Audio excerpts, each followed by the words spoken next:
Hello friends, આજે આપણે નવો ટોપિક જોવાનો છે જિયોગ્રાફીમાં. ટોપિકનું નામ છે ઇન્વર્ઝન ઓફ ટેમ્પરેચર, હે ને, જેને કહેવાય છે ગુજરાતીમાં તાપમાનનો વ્યસ્ત પ્રમાણ. શું કહેવાય છે ગુજરાતીમાં? તાપમાનનો વ્યસ્ત પ્રમાણ. અને આપણે ઇંગ્લિશમાં એને કહેતા હોઈએ છીએ inversion of temperature. Likewise inversion of temperature condition શું છે? તો જો બેઝિકલી ઇન્વર્ઝન ઓફ ટેમ્પરેચર જે કન્ડિશન છે, બરાબર, એ તમે નોર્મલ કન્ડિશન અને ઇન્વર્ઝન ઓફ ટેમ્પરેચરની કન્ડિશન આના બંનેના કમ્પેરિઝનથી શું કરી શકો છો? સમજી શકો છો. જો લાઇકવાઇઝ નોર્મલ કન્ડિશન શું હોય છે? તો નોર્મલ કન્ડિશનમાં આપણે ખબર જ છે કે ભાઈ જે સૂર્યના કિરણો છે, સૂર્યના કિરણો કારણે શું થાય છે? જમીન ગરમ થાય છે.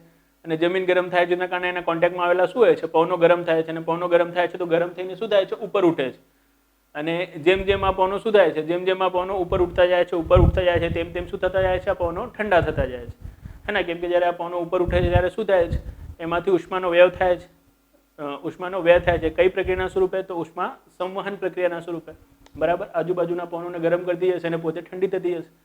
એના કારણે સામાન્યતઃ તમે જ્યારે શું જાઓ છો, નીચેથી જ્યારે ઉપર જાઓ છો, તો ઉપર જતાં શું થાય છે? જે તાપમાન છે, તાપમાનમાં ઘટાડો થવા લાગે છે, હે ને? કેમ કે જે ગરમ પવનો ઉપર ઉઠી રહ્યા છે નીચેથી ઉપર, એ ઉપર જતાં જતાં શું થાય છે? ઠંડા થાય છે. અને જે ઠંડા થવાની દર હતું એને જે આપણે કહીએ છીએ કઈ રેટ? તો એને આપણે કહીએ છીએ નોર્મલ લેપ્સ રેટ, હે ને? સામાન્ય હરાસ દર. યાદ હોય તો આપણે જો મેં કીધું હતું કે 1 કિલોમીટરની ઊંચાઈ ઉપર જાઓ તો તાપમાનમાં કેટલો ઘટાડો આવે છે? 6.5 ડિગ્રી સેલ્સિયસનો ઘટાડો આવે છે. આ સામાન્ય હરાસ દર લાગુ હોય ત્યારે એને કહેવાય છે કે ભાઈ આ લેપ્સ રેટ કેવી છે? આ lapse rate positive lapse rate છે, હે ને? લેપ્સ રેટમાં શું થવું જોઈએ? કે ઉપર જતાં તાપમાન ઘટવું જોઈએ, અને ઉપર જતાં તાપમાન ઘટી જ રહ્યું છે તો એ શું છે? સકારાત્મક છે, પોઝિટિવ લેપ્સ રેટ છે. જો જમીનની સપાટીથી ઊંચાઈ ઉપર જતાં તાપમાનમાં ઘટાડો થાય, રાઈટ, તો એને કહેવાય છે પોઝિટિવ લેપ્સ રેટ. અને આ પોઝિટિવ લેપ્સ રેટ જે છે, રાઈટ, સામાન્ય હરાસ દર જ્યાં લાગુ થઈ રહ્યું છે ત્યાં શું નથી? ત્યાં ઇન્વર્ઝન ઓફ ટેમ્પરેચર નથી. ઇન્વર્ઝન ઓફ ટેમ્પરેચર ક્યાં થશે? ઇન્વર્ઝન ઓફ ટેમ્પરેચર તાપમાનનો વ્યસ્ત પ્રમાણ ત્યારે થશે જ્યારે આ જે નોર્મલ લેપ્સ રેટ છે, આ નોર્મલ લેપ્સ રેટ કેવું થઈ જાય? નિગેટિવ થઈ જાય. નિગેટિવ થઈ જાય ઇન ધ સેન્સ વોટ? કે સામાન્યતઃ શું હોય છે? ઊંચાઈ ઉપર જતા તાપમાનમાં ઘટાડો આવે છે કે ને? પણ ઊંચાઈ ઉપર તાપમાનમાં ઘટાડો આવવાની બજાય તાપમાન વધી જાય તો એને કહેવાય છે positive lapse, negative lapse rate. અને આ જ નિગેટિવ લેપ્સ રેટને કહેવાય છે ઇન્વર્ઝન ઓફ ટેમ્પરેચર, રાઈટ. જમીનની સપાટીથી ઊંચાઈ ઉપર જતા જો તાપમાનમાં વધારો જોવા મળે તો આ પ્રક્રિયાને તાપમાનનો વ્યસ્ત પ્રમાણ કહેવાય છે. આ પ્રક્રિયાને તાપમાનનું શું કહેવાય છે? વ્યસ્ત પ્રમાણ કહેવાય છે. અને આને જ ઇંગ્લિશમાં કહેવાય છે ઇન્વર્ઝન ઓફ ટેમ્પરેચર. જેમ કે તમે અહીંયા જોઈ રહ્યા છો કે અહીંયાથી જો તમે શું કરી રહ્યા છો? ઉપર જઈ રહ્યા છો તો અહીંયા ઠંડુ છે, એના ઉપર શું છે? વોર્મ છે, ના, ગરમ પવન છે. તો નીચેથી ઉપર તમે જશો તમને શું જોવા મળી રહ્યા છે? ગરમ પવનો જોવા મળી રહ્યા છે. તો આ ઇન્વર્ઝન લેવલ આવી ગયું. આને જ કહેવાય છે ટેમ્પરેચર ઓફ ઇન્વર્ઝન, કે ઇન્વર્ઝન ઓફ ટેમ્પરેચર. તો જો આ પ્રીમાં બી ક્વેશ્ચન થઈ શકે છે અને મેન્સમાં બી ક્વેશ્ચન થઈ શકે છે, એટલા માટે આપણે તમને મસ્ત રીતે એક બતાવી દઈએ. પ્રીમાં ક્વેશ્ચન થાય તો સીધું આ જ ક્વેશ્ચન થશે કે તાપમાનનું વ્યસ્ત પ્રમાણ નીચેમાંથી કઈ કઈ સ્થિતિમાં જોવા મળશે, હે ને? પછી નીચે 3-4 સ્થિતિ આપી હશે આપણે, એમાં એકાદમાં જોવા મળશે, એકાદમાં જોવા નહીં મળે. તો જેમાં નહીં મળે આપનો આન્સર થઈ જશે. મેન્સમાં આપણે ક્વેશ્ચન એનું બનાવવું હોય તો મેન્સમાંનું ક્વેશ્ચન કેવી રીતે બને? તો જો મેન્સમાં ક્વેશ્ચન બહુ સિમ્પલ બને કે તાપમાનનો વ્યસ્ત પ્રમાણ શું છે અને કઈ દશાઓમાં તાપમાનનો વ્યસ્ત પ્રમાણ જોવા મળતું હોય છે, હે ને? ચર્ચા કરો. તો આવો બતાવીએ તાપમાનનો વ્યસ્ત પ્રમાણ શું છે અને કઈ દશાઓમાં જોવા મળતું હોય છે. જો તાપમાનનો વ્યસ્ત પ્રમાણ શું છે તો આપણે તમને બતાવી દીધું કે જમીનથી ઊંચાઈ ઉપર જતા, હે ને, કે જમીનની સપાટીથી ઊંચાઈ ઉપર જતા તાપમાનમાં ક્રમશઃ ઘટાડા થવાની જગ્યાએ વધારા થવાની પ્રક્રિયાને શું કહેવાય છે? તાપમાનનો વ્યસ્ત પ્રમાણ કહેવાય છે, હે ને? જો તમને વધારે સિમ્પલ વર્ડમાં લખવું હોય તો આ રીતે લખી શકો છો કે જમીનની સપાટીથી વાતાવરણની તરફ જતા તાપમાનમાં જો ક્રમશઃ વધારો થાય છે તો આ પ્રક્રિયાને ઇન્વર્ઝન ઓફ ટેમ્પરેચર કે તાપમાનનું વ્યસ્ત પ્રમાણ કહેવાય છે. આ તાપમાનના વ્યસ્ત પ્રમાણ કઈ કઈ દશાઓમાં જોવા મળે છે? તો જો આના માટેની હું તમને દશાઓ કહું તો દશાઓમાં જે ફર્સ્ટ દશા છે આપણી, બરાબર, એ છે શિયાળાની લાંબી રાત્રિ. શિયાળાની લાંબી રાત્રિમાં શું થાય છે? તો શિયાળાની લાંબી રાત્રિમાં ઇન્વર્ઝન ઓફ ટેમ્પરેચર થાય છે, તાપમાનનો વ્યસ્ત પ્રમાણ થાય છે, બરાબર. ઓલવેઝ યાદ રાખજો તાપમાનનો વ્યસ્ત પ્રમાણ ત્યારે જ આપણે જોવા મળે ને જ્યારે શું હોય? જ્યારે આકાશ સ્વચ્છ હોય, આકાશ સાફ હોવું જોઈએ. આકાશમાં જો વાદળ છાયા હશે ને, વાદળો હશે, તો ક્યારેક બી ઇન્વર્ઝન ઓફ ટેમ્પરેચર જોવા નહીં મળે. કેમ નહીં જોવા મળે તમને હમણાં ખ્યાલ આવી જશે. જો બહુ સિમ્પલ વાત આપણે કીધું કે ભાઈ શિયાળાની રાત્રિમાં શું જોવા મળે છે, આપણે તાપમાનનું વ્યસ્ત પ્રમાણ જોવા મળે છે. હવે ક્વેશ્ચન આવશે કેવી રીતે? તો જો જીવનમાં આ રીતે, જેમ કે સમજો જીવનમાં શિયાળો છે, બરાબર. હવે શિયાળાની ઋતુમાં શું હોય કે જ્યારે સૂર્ય આથમી ગયું, બરાબર, આથમી ગયું મતલબ સૂર્યોદય થયો તો જમીન વમીન ગરમ ગરમ થઈ ગઈ થોડી ઘણી, એના પછી સૂર્ય થઈ ગયો અસ્ત. હવે સૂર્ય જ્યારે અસ્ત થાય છે તો જે જમીન ગરમ થઈ હોય ફટાફટ શું કરે છે, જે જમીન પાસે થોડી ઘણી ગરમી છે, ગરમીનો ઉષ્મા ઉર્જાના વિકિરણના સ્વરૂપમાં ઉત્સર્જન કરીને, ઉષ્મા ઉર્જાનો વિકિરણના સ્વરૂપમાં ઉત્સર્જન કરીને ઠંડી થઈ જાય. તો રાત્રિમાં શું થઈ જાય છે, જે જમીન છે ને શિયાળામાં બહુ મસ્ત ઠંડી થઈ જાય છે, રાઈટ. ઉનાળામાં ઠંડી નહીં થાય આટલી જલ્દીથી. કેમ નહીં ઠંડી થાય? તો જો ઉનાળામાં પ્રોબ્લેમ શું હોય છે કે જ્યારે દિવસમાં ગરમી પડે છે ઉનાળામાં, તો એટલી બધી ગરમી હોય છે ને કે જમીન બહુ જ ગરમ થઈ જાય છે. અને જમીન બહુ જ ગરમ થઈ જાય તો શું થાય છે, એની સાથેની જે પવનો છે પવનો બી બહુ ગરમ થશે, જમીનમાં કોન્ટેક્ટમાં આવેલા પવનો. અને જો પવનો ગરમ થશે તો પવનો ગરમ થઈને શું થશે, ઉપર ઉઠશે. અને જ્યારે આ ગરમ પવનો ઉપર ઉઠે છે તો પોતાની સાથે શું લઈ આવે છે, ભેજ લઈ આવે છે, ધૂળના કણો લઈ આવે છે, જેના કારણે શું રચાઈ જાય છે, વાદળો રચાઈ જાય છે. શું રચાઈ જાય છે, વાદળો. હવે આ બધા વાદળો જો આસમાનમાં હોય, બરાબર ને, તો રાત્રે જ્યારે શું થાય, રાત્રે સમજો આ જમીન છે, આ જમીનથી આ રીતે વિકિરણના સ્વરૂપે ઉષ્મા ઉર્જાનું ઉત્સર્જન કરે તો આ વિકિરણ આ વાદળોથી અથડાઈને શું આવી જશે, પાછા આવી જશે. અને પાછા આવી જશે તો આ વાતાવરણને શું રાખશે, ગરમ જ રાખશે, હે ને, ઠંડુ થવા દેશે નહીં. તો શું હોવું જોઈએ, જો આ વિકિરણનું ઉત્સર્જન થઈ રહ્યું છે જમીનમાંથી તો આ વિકિરણ વાતાવરણમાં નીકળી જવા જોઈએ ને, વાતાવરણથી બહાર જતા રહેવા જોઈએ. તો જ પછી શું થશે, વાતાવરણ ઠંડુ થશે, જમીન ઠંડી થશે. પણ ઉનાળામાં શું હોય છે, જે સંવહનીય પવનો છે, જે નીચેથી ઉપર ગરમ પવનો ઉઠે છે ને, એને સંવહનીય પવનો કહેવાય છે, રાઈટ, કન્વેન્શન કરન્ટ્સ કહેવાય છે. આ સંવહનીય પવનોના કારણે શું થાય છે, જે વાદળો છે, વાદળોનું નિર્માણ વધારે હોય છે, એના કારણે ઉનાળાની રાતમાં શું નથી હોતું, આજે જમીન ઠંડીની થવાની પ્રક્રિયા છે, આ જમીન ઠંડી થવાની પ્રક્રિયા સામાન્યપણે થતી નથી, હે ને. જમીન રાત્રે બી શું રહી જાય છે, ગરમ જ રહે છે થોડીક, અને વાતાવરણ બી શું રહે છે, ગરમ જ રહે છે. પણ શિયાળામાં, તો શિયાળામાં મેં તમને કીધું કે ભાઈ શિયાળામાં તો શું નહીં થાય, જમીન આટલી બધી ગરમ થશે નહીં, કેમ કે જે શું આવી રહ્યું છે, તાપમાન આવી રહ્યું છે, રાઈટ, સૂર્યથી બહુ ઓછું છે શિયાળામાં. અને જમીન જો વધારે ગરમ નહીં થાય તો એનાથી કોન્ટેક્ટમાં આવેલા પવનો બી વધારે ગરમ નહીં થાય. એનાથી કોન્ટેક્ટમાં આવેલા પવનો જો ગરમ નહીં થાય વધારે તો ઉપર નહીં ઉઠે, અને ઉપર નહીં ઉઠે તો વાતાવરણમાં શું નહીં થાય, જે વાદળો છે વાદળોનું નિર્માણ એટલો બધો નહીં થાય. તો શિયાળામાં શું હોય છે, જે વાતાવરણ હોય છે ને સ્વચ્છ હોય છે. અને જ્યારે આ સ્વચ્છ વાતાવરણ હોય છે, જ્યારે રાત થશે તો રાત્રે તો શું થશે, જમીન પાસે જે થોડું ઘણું શું છે ઉષ્મા ઉર્જા છે એનું વિકિરણના સ્વરૂપમાં જો ઉત્સર્જન કરશે ને તો વાતાવરણમાં શું નીકળી જશે, સીધી નીકળી જશે. કેમ? કેમ કે શું નથી, વાદળો નથી જે એને રોકી શકે. અને એના કારણે જમીન રાત્રે શું થઈ જશે, જમીન રાત્રે મસ્ત ઠંડી થઈ જશે. હવે જમીન રાત્રે મસ્ત ઠંડી થઈ ગઈ જીવનમાં જોડતા, તો બટ ઓબ્વિયસ છે એના કોન્ટેક્ટમાં આવેલા જે પવનો છે એ કોન્ટેક્ટમાં આવેલા પવનો બી કેવા થઈ જશે, એના કોન્ટેક્ટમાં આવેલા પવનો, જમીનની કોન્ટેક્ટમાં આવેલા પવનો કેવા થઈ જશે, ઠંડા થઈ જશે, બરાબર. પણ અહીંયાથી ઉત્સર્જિત થઈને શું થયા હતા, જે વિકિરણો વાતાવરણમાં ઊંચાઈ ઉપર ગયા હતા એ વિકિરણો વાતાવરણમાં ઊંચાઈ ઉપર જે ગયા છે એ વિકિરણો શું રાખશે, ઉપરના પવનોને શું રાખશે, ઉપરના પવનોને ગરમ રાખશે, રાઈટ. તો નીચે કેવું પવન થઈ ગયું છે, ઠંડુ, કેમ કે જમીનના કોન્ટેક્ટમાં છે. અને મેં તમને કીધું કે શું થશે, ઉષ્મા વહનની પ્રક્રિયા થશે.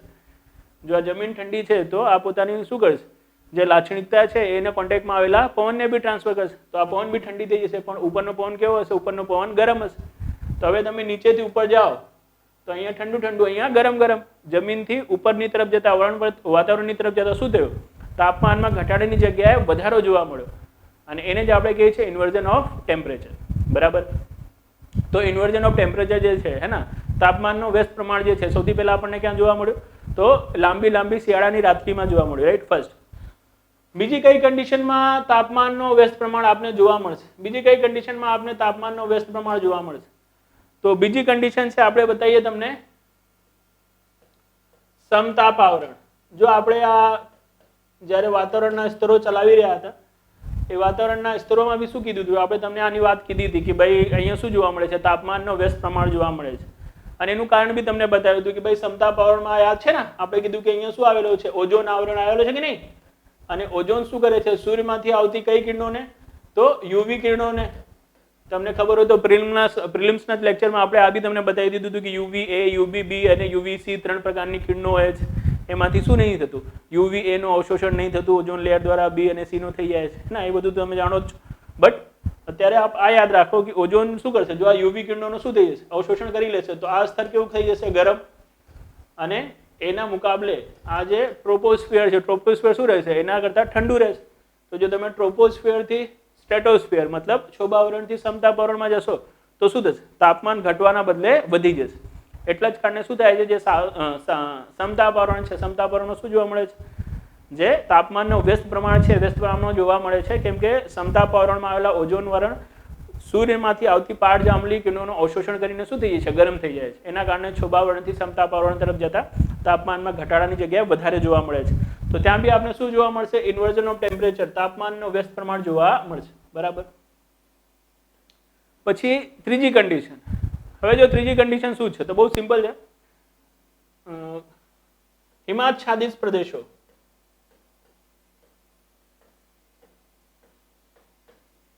હિમાચ્છાદિત પ્રદેશો એટલે એવા પ્રદેશો જ્યાં શું છે, હંમેશા આઈસ કવર હોય છે. આઈસ કવર હોય છે મતલબ હંમેશા બરફ દ્વારા એ ક્ષેત્રો ઢકાયેલા હોય છે. આર્કટિક છેદ થઈ ગયું, અંટાર્કટિક છેદ થઈ ગયું, હે ને, આ બધા છેદમાં બી ઇન્વર્ઝન ઓફ ટેમ્પરેચર જોવા મળશે. કેમ? તો જો બહુ સિમ્પલ છે, બરફ છે તો બરફ કેવું છે, બરફ છે એકદમ ઠંડુ, આ જમીન ઉપર બરફ કવર છે તો બરફ કેવું છે, ઠંડુ. તો આના કોન્ટેક્ટમાં આવેલા પવનો બી કેવા થઈ જશે, આના કોન્ટેક્ટમાં આવેલા પવનો બી થઈ જશે ઠંડુ, મતલબ ઠંડા. પણ એની ઉપરના જે પવનો છે, એની ઉપરના પવનો તો શું નથી, આ રીતે બરફના કોન્ટેક્ટમાં તો છે નહીં, હિમના કોન્ટેક્ટમાં તો છે નહીં, આઈસના કોન્ટેક્ટમાં તો છે નહીં. એના કારણે એ ઉપરના જે પવનો હશે આ પવનો કરતા કેવા હશે, ગરમ હશે. તો તમે નીચેથી ઉપર જશો તો તમને શું લાગશે, થોડું થોડું ગરમી વધવાનો અહેસાસ થશે. તો જે હિમાચ્છાદિત પ્રદેશો હોય છે, હિમાચ્છાદિત પ્રદેશોમાં બી શું જોવા મળે છે, આપને તાપમાનનું વ્યસ્ત પ્રમાણ જોવા મળે છે. બરાબર. એના પછી નેક્સ્ટ, રાઈટ, રણ પ્રદેશમાં રાત્રિના સમય,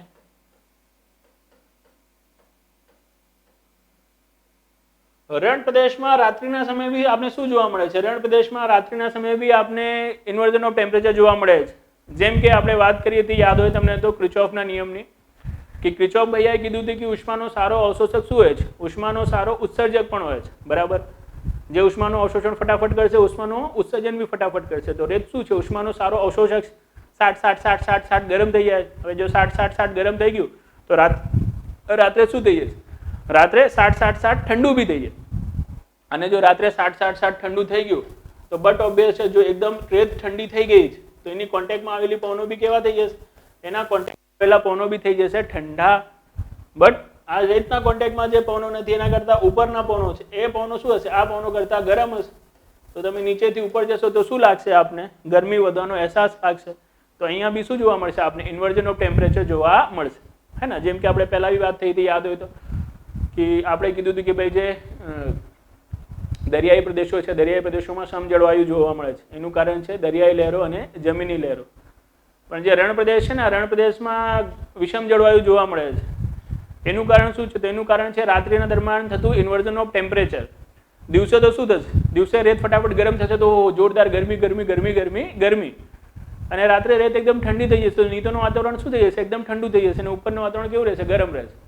તો રણ પ્રદેશમાં દિવસે જોરદાર ગરમી અને રાત્રે જોરદાર ઠંડી. તો કેવું હોય છે, ત્યાં વિષમ જળવાયુ જોવા મળતું હોય છે. અને રાત્રે રણ પ્રદેશમાં શું રચાતું હોય છે, ઇન્વર્ઝન ઓફ ટેમ્પરેચર રચાતું હોય છે. બરાબર. તો જીવનમાં બરાબર. એના પછી નેક્સ્ટ કન્ડિશન, જ્યારે ઇન્વર્ઝન ઓફ ટેમ્પરેચર આપને જોવા મળે તો નેક્સ્ટ કન્ડિશન છે વાતાગ્રીય દશાઓ.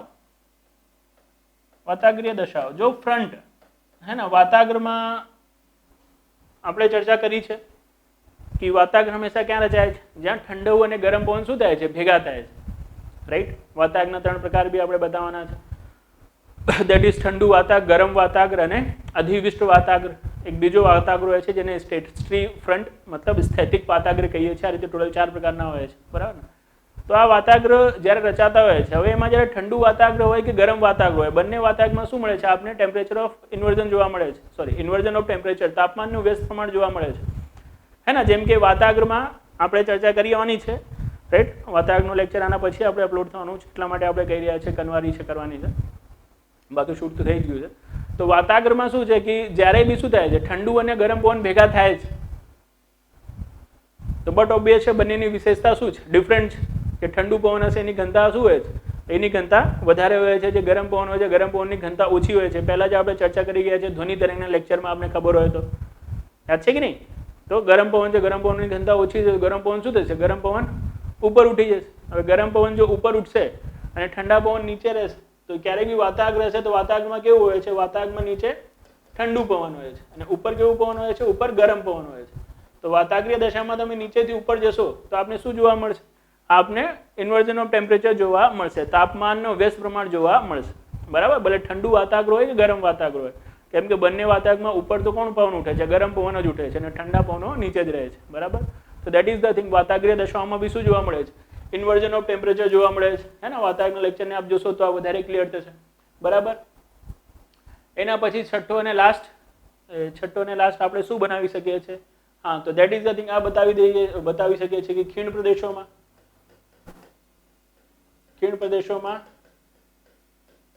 રાત્રિના સમયે બી શું જોવા મળે છે? ઇન્વર્ઝન ઓફ ટેમ્પરેચર જોવા મળે છે. લાઇકવાઇઝ આપને ખબર હોય તો હમણાં જ આપણે વાત કરી હતી ને માઉન્ટેન બ્રીઝ એન્ડ વેલી બ્રીઝની, પર્વતીય લહેરો અને ખીણની લહેરોની. હવે જો જે ખીણની લહેરો છે અને પર્વતીય લહેરો છે, રાઈટ, એ કેવી રીતે ચાલે છે તો આખું આપણે બતાવી દીધું હતું.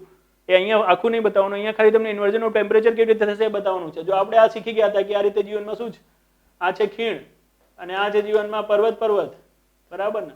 હવે રાત્રિમાં શું થાય છે? આ છે ને, રાત્રિમાં ઉપરનો પ્રદેશ કેવું થઈ જાય છે? ઠંડુ ફટાફટ, કેમ કે અહીંયાથી ઉષ્માનો શું થઈ જશે? વિકિરણ સ્વરૂપે ઉત્સર્જન ફટાફટ થઈ જશે. અને રાત્રિમાં અહીંયાથી જો ઉષ્માનું ઉત્સર્જન થશે તો શું થશે? જે વિકિરણ છે થઈને પાછા આવશે તો ઉપર ઠંડુ થઈ ગયું અને અહીંયા શું હોય છે? ગરમ હોય છે.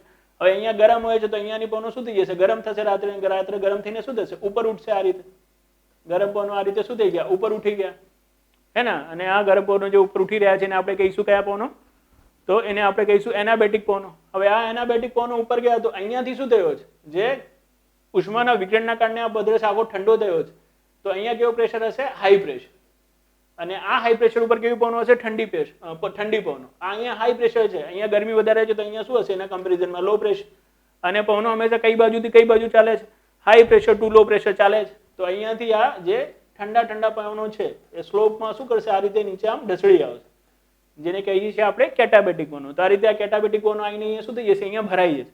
અને આ કેટાબેટિક પવનો કેવા પવનો છે? ઠંડા પવનો છે. તો આ પ્રદેશ આખો કેવો થઈ જશે? ઠંડો. પણ એના ઉપર કઈ પવનો આવી ગઈ છે? તો એના ઉપર આવી ગઈ છે ગરમ પવનો. તો રાત્રિમાં જો તમે શું જશો?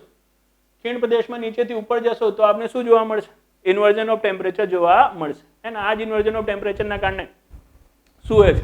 જે ખીણ પ્રદેશો હોય છે, યાદ હોય આપણે ખબર છે ને, ચર્ચા કરી હતી પવનના લેક્ચરમાં, કે ખીણ પ્રદેશમાં રહેતા લોકો જે છે એ ઓલવેઝ શું કરે છે? જ્યારે પર્વત ઉપર મકાન બનાવે છે તો ખીણમાં નથી બનાવતા, એના થોડા ઊંચાઈ ઉપર બનાવે છે. હોટેલ ઇન્ડસ્ટ્રી બી શું કરે છે? ત્યાં જ વિકસે છે. એનું રીઝન આપણે તમને બતાવ્યું હતું કે રાત્રે શું થઈ જાય છે? જે ખીણ પ્રદેશ છે એમાં ઠંડી પવનો ભરાવી જાય છે, તો ફોગ, ધુમ્મસ આ બધું તૈયાર થઈ જાય છે. શું થઈ જાય? ટેમ્પરેચર બહુ નીચો જતો રહે છે. એના કારણે શું નહીં થતું? રહેવા લાયક કન્ડિશન ત્યાં નહીં થતી, પણ ઊંચાઈ ઉપર થોડું શું હશે? થોડું ગરમી વધારે હશે. કેમ કે નીચેથી જે ગરમ પવનો રાત્રે ઉપર ઉઠ્યા છે, ઉપર શું રાખે છે? જે તાપમાન છે તાપમાનને મેન્ટેન રાખે છે. એના કારણે હોટલની ઇન્ડસ્ટ્રીનો વિકાસ શું થાય છે? ત્યાં જ થાય છે, બરાબર. તો રાત્રે બી આપ જોઈ રહ્યા છો કે આ રીતે શું થાય છે? જે એનાબેટિક પવનો છે ખીણથી ઉપર જવાના કારણે શું થઈ જાય છે? જે ઇન્વર્ઝન ઓફ ટેમ્પરેચર છે એની દશાઓ રચાઈ જાય છે. ઓકે, તો આ હતી દશાઓ જ્યારે આપણે શું જોવા મળે છે? ઇન્વર્ઝન ઓફ ટેમ્પરેચર, તાપમાનનો વ્યસ્ત પ્રમાણ જોવા મળે છે, રાઈટ. શિયાળાની લાંબી રાત્રિ, સમતાપ આવરણ, હિમાચ્છાદિત પ્રદેશો, રણ પ્રદેશમાં રાત્રિના સમયે વાતાગ્રીય દશાઓ અને ખીણ પ્રદેશના સમય, રાઈટ. તો that is very important topic in pre as well as in mains. Hope so you have understood. Thank you. તો વિદ્યાર્થી મિત્રો, આપને જો આ લેક્ચર ગમ્યું હોય તો અમારા ચેનલને લાઇક કરો, સબસ્ક્રાઇબ કરો અને પેલો જે ઘંટાનો નિશાન છે, મતલબ જે બેલ આઇકોન છે એને પ્રેસ કરી દો, જેનાથી આવનારી જે વિડીયોઝની નોટિફિકેશન છે આપણે મળતી રહે. એની સાથે સાથે મિત્રો, આ જે લેક્ચર તમે જોયું છે આપણા મેન્સની બેચનું લેક્ચર છે. મેન્સની બેચમાં આપણા ઇકોનોમિક્સ છે, સાયન્સ ટેક છે, રાઈટ, જીઓગ્રાફી છે, પબેટ છે, એથિક્સ છે, એવા વિષયોના ઘણા બધા લેક્ચર્સ અપલોડ થઈ ગયા છે, રાઈટ. સાથે સાથે જે વાણિજ્ય સંચાલન છે આખું પૂરું થઈ ગયું છે. ઇંગ્લિશ અને ગુજરાતી આખું કમ્પ્લીટ થઈ ગયું છે. જે આપણે કીધું હતું, તમને પ્રોમિસ કર્યું હતું કે 15 જૂન સુધી શું કરીશું? આપણે જે સિલેબસ છે સિલેબસને પૂર્ણ કરી દઈશું. આપણે ટ્રેક ઉપર જ છીએ, રાઈટ. તો જેને બી મેન્સની બેચમાં જોડાવવું હોય જોડાઈ શકે છે, રાઈટ. અત્યારે બી જે પ્રાઇસ છે આપણે જે ડિસ્કાઉન્ટેડ રેટમાં રાખી હતી એ જ, રાઈટ. અને સાથે સાથે આ જે કોર્સ છે આ કોર્સની વેલિડિટી આપણે તમને 1 વર્ષ માટેની આપી છે, જેનાથી જે આવનારી STIની એક્ઝામ છે, જે આવનારી DYSOની એક્ઝામ છે, એવી એક્ઝામમાં બી શું નીકળે આપણે આ જે એપ્લિકેશન છે આ એપ્લિકેશન મદદરૂપ થઈ શકે, રાઈટ. અને જેટલું બી શું છે આપનું એક્ઝામ છે, મતલબ જે બી આપ એક્ઝામ આપી રહ્યા છો, STI છે કે GPSC હોય, આ કોર્સની સાથે જે ટેસ્ટ સિરીઝ છે, ટેસ્ટ સિરીઝ આપને શું મળશે? એ બી મળશે, રાઈટ. અને ટેસ્ટ સિરીઝ સ્પેશિયલ અમારા સ્ટુડન્ટ માટે જ છે, બેચ સ્ટુડન્ટ માટે જ છે, રાઈટ. એને અમે શું નહીં કરી રહ્યા? કોમર્શિયલી વેચાણ નહીં કરી રહ્યા, જેનાથી અમે શું કરી શકીએ? એની ક્વોલિટીને મેન્ટેન કરી શકીએ. અને જે ગેસ પેપર અમે કાઢીએ છીએ જે ક્વેશ્ચન ડેલી એક્ઝામમાં પૂછાતા હોય છે, રાઈટ, એનું જે એરિયા છે, મતલબ એનું જે સર્ક્યુલેશન છે થોડું ઓછું હોય, અમારા છોકરાઓને જેને લાભ મળે, રાઈટ. એની સાથે સાથે જે પ્રિલિમની બેચ ને પ્રિલિમની બેચ બી આપણી ચાલી રહી છે એપ્લિકેશન ઉપર, રાઈટ. પ્રિલિમ્સમાં આપણે ખબર હોય તો પેપર 2 આપણે પૂરું કરાવતા હોઈએ છીએ. પેપર 2 માં આપણું ઇકોનોમિક્સ છે, સાયન્સ ટેક છે, જ્યોગ્રાફી છે, એન્વાયરમેન્ટ છે, કરંટ અફેર્સ છે, આ બધા વિષયો ભણાવીએ છીએ. પેપર 2 નું આખું ને આખું જે પ્રાઇસ છે 3500 આપણે રાખ્યું છે, રાઈટ. અને આની બી વેલિડિટી આપણે 1 વર્ષ સુધી રાખીએ છીએ. તો આવનારી જે STIની એક્ઝામ છે, PIની DYSOની એક્ઝામ છે, એના પ્રિલિમ્સમાં જે ટૂંક સમયમાં જાહેર થવાની જે GPSCની એક્ઝામ છે એમાં બી આપણે મદદરૂપ થશે. અત્યારે જો આપ સબસ્ક્રાઇબ કરો છો અને 20 તારીખે આપને શું આપવાની છે, RFO આપવાની છે, તો RFOના એન્વાયરમેન્ટના બધા લેક્ચર શું છે આમાં અપલોડેડ છે, તો એમાં બી આપણે આ હેલ્પરૂપ થઈ શકે છે. એની સાથે સાથે આ જે પ્રિલિમ્સની બેચ છે, પ્રિલિમ્સની બેચમાં જે જુલાઈ છે, જુલાઈથી આપણે મોક ટેસ્ટ સિરીઝ, રાઈટ, અમારું ઓનલાઈન એપ્લિકેશન એક આવવાનું છે, એમાં મળશે, જેનાથી આપ શું કરી શકો છો, ટેસ્ટ સિરીઝની બી પ્રેક્ટિસ કરી શકો છો, રાઈટ. તો મિત્રો જો આપને જોડાવવું હોય આવી બેચમાં, આવા લેક્ચર્સ જો આપને ગમતા હોય, મારી ટીચિંગ સ્ટાઇલ જો ગમતી હોય, તો આપ જઈને પ્લે સ્ટોર ઉપર AIMGPSC હે ને, AIM સ્પેસ GPSC AIMGPSC નામનું એપ્લિકેશન હે ને, આ રીતના સિમ્બોલની સાથે આવશે, બેકગ્રાઉન્ડ બ્લેક હશે, સિમ્બોલ આ રીતનું હશે, રાઈટ. એને ડાઉનલોડ કરો.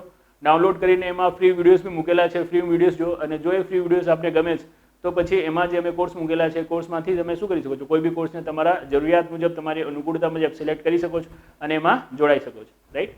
પણ જો આપ જોડાઓ કે ના જોડાઓ, જરૂરથી શું કરજો, આ ફિલ્ડમાં આવ્યા છો તો તૈયારી કરતા રહેજો, આગળ વધતા રહેજો. Thank you.